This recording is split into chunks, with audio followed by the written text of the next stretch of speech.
जिल्हा परिषदेच्या 72 जागा आणि पंचायत समितीच्या 144 जागांसाठी आज जिल्हाभरामध्ये मतदान चालू आहे. भाजप, शिवसेना, काँग्रेस आणि राष्ट्रवादी या प्रमुख पक्षांनी आपली ताकद पणाला लावली आहे. मिनी विधानसभा म्हणून या निवडणुकीकडे पाहिलं जातंय. सकाळपासूनच विविध मतदान केंद्रावर मतदारांच्या रांगा लागल्या होत्या.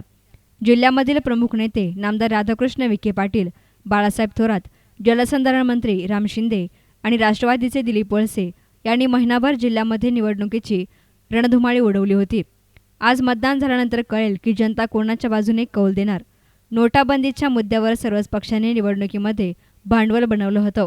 नोटाबंदी जनतेच्या कितपत पसंती पडली हे निकालानंतरच स्पष्ट होईल. मिनी विधानसभा म्हणून समजल्या जाणाऱ्या जिल्हा परिषद आणि पंचायत समितीच्या निवडणुकीला आज सुरुवात झालेली आहे. अहमदनगर जिल्ह्यातील जिल्हा परिषदच्या 72 जागा आणि पंचायत समितीच्या 144 जागांसाठी आज हे मतदान होत आहे. आपण जर माझ्या मागे जर पाहू शकतो तर इथं मतदारांची या ठिकाणी रांग लागलेली आहे. मिनी विधानसभेमध्ये या जिल्ह्यातील दिग्गज नेत्यांची इथे प्रतिष्ठा पणाला लागलेली आहे. आमदार बाळासाहेब थोरात, राधाकृष्ण विखे, आमदार राम शिंदे, त्यानंतर दिलीप वळसे पाटील यांनी जिल्हा पिंजून काढला होता. या निवडणुकीच्या निकालानंतर राज्यातील परिस्थिती सरकार विरोधी राहील का सरकारच्या बाजूने राहील हे चित्र स्पष्ट होणार आहे. त्यासाठी सुशील थोरात, अहमदनगर.